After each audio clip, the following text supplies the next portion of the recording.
Saudara, kalau kita lihat ya, negara yang namanya Israel sekarang ya, negara Zionis, itu sebenarnya ya, negara Israel itu sama sekali tidak ada hubungannya dengan ajaran agama Yahudi sendiri, itu nggak ada hubungannya. Kenapa demikian? Karena negara Israel ini adalah satu ide politik. Dulu namanya Theodor Herzl namanya. Dia punya cita-cita untuk mengumpulkan orang Yahudi yang terserak di mana-mana dan kemudian membuat satu negara sendiri untuk mereka. Itu ide dasarnya. Lalu dia cari pertama mau ditaruh di Kongo. Kongo itu di Afrika sana. Begitu di Kongo ternyata orang Kongo tidak mau terima. Lalu pindah rencananya mau ditempatkan di Uganda. Lalu pindah lagi ke Argentina. Selalu bermasalah. Akhirnya ketika di sini bermasalah, di sana bermasalah, di mana-mana bermasalah. Lalu kemudian dia berusaha untuk memanfaatkan sentimen ya, keagamaan dengan menggunakan beberapa ayat di dalam Taurat. Nah, dia manfaatkan. Apa ayat yang dia manfaatkan?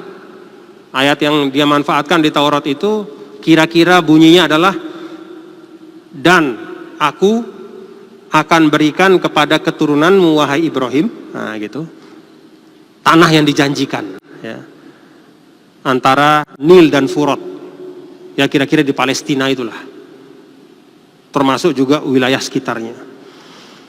Ini yang dia jual kemudian ke orang-orang Yahudi yang ada, dengan mengatakan bahwa kita perlu negara. Nih ada ayatnya. Lalu kemudian mulailah timbul, ketika dipahami ayat itu, mulailah mereka mengincar Palestina.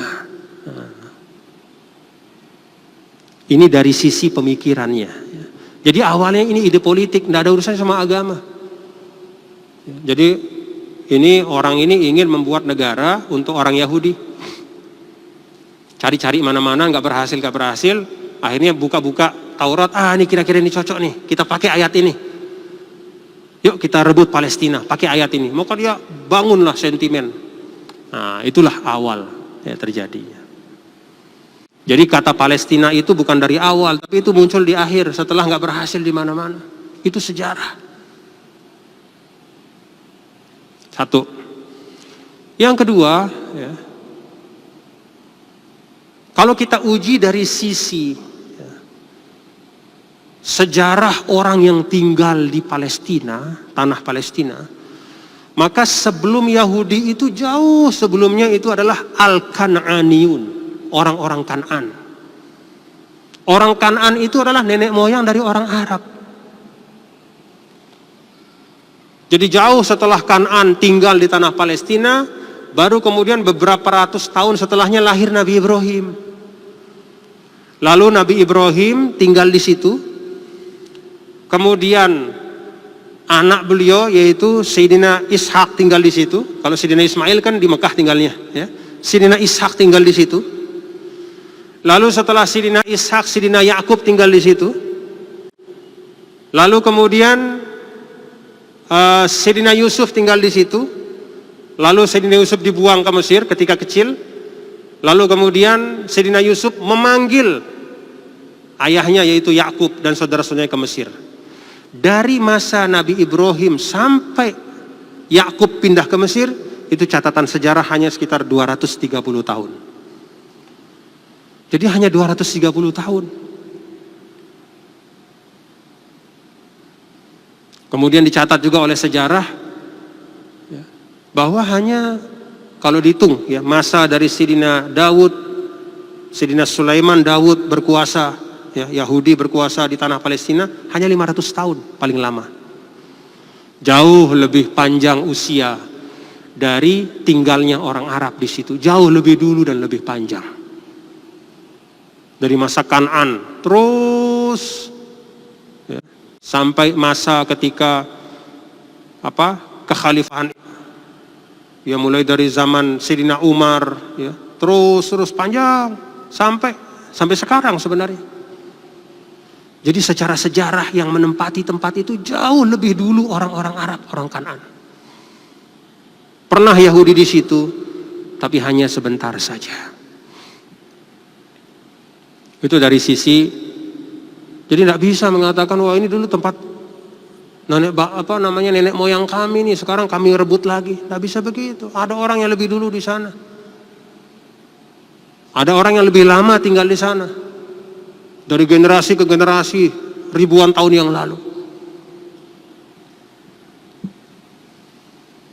Nah kemudian yang terakhir ya, dari sisi agama.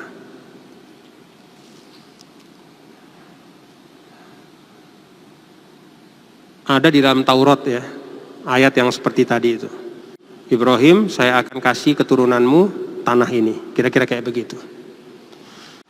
Tapi kalau kita lihat renungkan bapak-bapak saudara, siapa sih keturunan Ibrahim? Kan keturunan Sayyidina Ibrahim itu mencakup dua-duanya. Di situ ada Ismail yang menurunkan orang Arab. Dan di situ ada Ishak yang menurunkan Yahudi. Kan begitu ya bapak-bapak ya. Lalu kalau bicara tentang keturunan, siapa yang benar-benar disebut sebagai keturunan yang mewarisi ayahnya? Keturunan yang mewarisi ayahnya adalah tidak hanya yang punya hubungan biologis, tapi juga mewarisi ajaran ayahnya.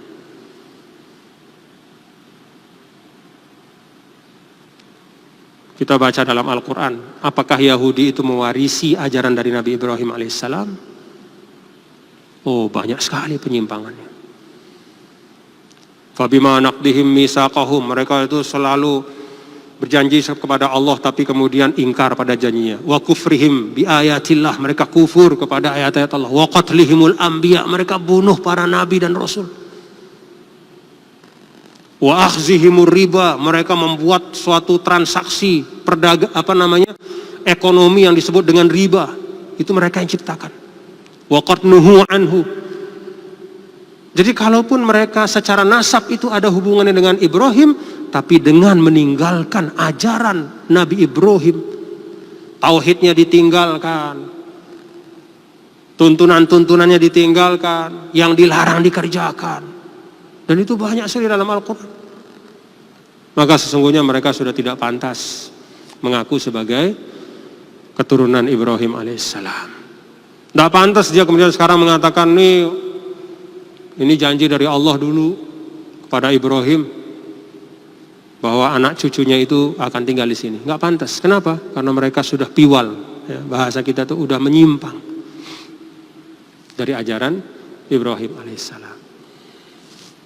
Nah karena itu bapak-bapak saudara-saudara sekalian, ya, jangan terperdaya ya dengan ungkapan bahwa Yahudi itu punya hak ya untuk tinggal di Palestina, seperti halnya sekarang ini mereka berhak tinggal di situ, dan karena itu mereka berhak juga untuk menzolimi, menindas, membunuh seperti yang terjadi hari-hari ini. Tidak, mereka itu pendatang. Mereka itu tidak pernah tinggal di sana sebelumnya. Kalaupun mereka nenek moyangnya pernah tinggal di sana, tapi hanya sebentar saja dibanding dengan orang-orang Arab dan Kanaan yang tinggal di situ. Dan yang paling utama adalah mereka tidak berhak untuk mengatakan kami keturunan Ibrahim, karena justru mereka telah jauh dari tuntunan Nabi Ibrahim alaihissalam.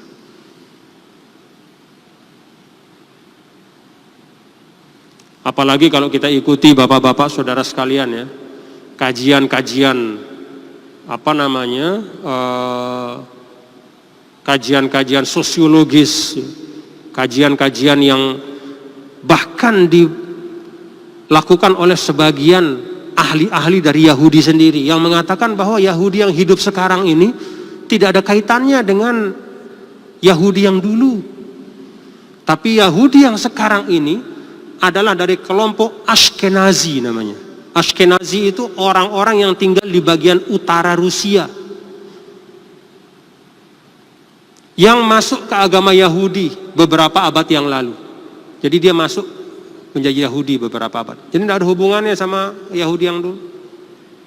Apalagi kalau ini benar ya, studi atau riset ini, maka semakin tidak ada alasan lagi.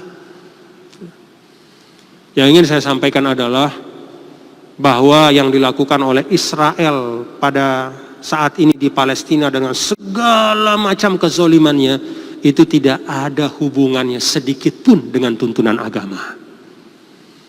Itu adalah penjajahan, kejahatan, kezoliman yang luar biasa. Kita bantu saudara-saudara kita minimal dengan doa. Mudah-mudahan Allah Subhanahu wa taala menyelamatkan mereka ya, saudara-saudara kita warga Palestina ya. Bil khusus umat Islamnya dan juga banyak non muslim juga di Palestina itu yang Kristen juga, mereka melawan Israel juga. Ya. Ini sebagai bukti bahwa ya, Palestina itu tidak hanya isu umat Islam tapi itu isu kemanusiaan. Ini penjajah datang mengambil tanah semau-maunya, mengambil rumah, menghancurkan rumah, mengusir, membunuh orang tua, anak kecil. Kita berdoa kepada Allah. Kalau kita bisa bantu, kita bantu. Minimal dengan doa. Semoga Allah Subhanahu wa taala menolong, memberikan kemenangan untuk saudara-saudara kita di Palestina. Dan penjajahan ini bisa segera diakhiri, ya, berakhir. Sehingga saudara-saudara kita bisa hidup dengan wajar seperti halnya kita di Indonesia. Demikian yang saya sampaikan. Terima kasih dan